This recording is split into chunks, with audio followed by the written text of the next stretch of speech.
Weather Service in Sterling, Virginia has issued a special marine warning for tidal Potomac from Key Bridge to Indian Head, Maryland, until 7:15 p.m.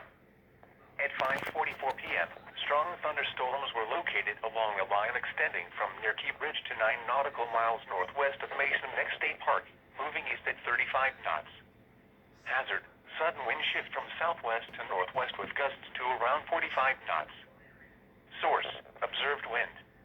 Impact: boaters and small craft could be thrown overboard by suddenly higher winds and waves capsizing their vessel. Locations impacted include Fort Washington, Tidal Basin, Reagan National Airport, Gunston Hall, Mason Neck State Park, Woodrow Wilson Bridge, Indian Head, Key Bridge, Fort Hunt, National Harbor, and Alexandria. Move to safe harbor immediately as gusty winds and high waves are expected.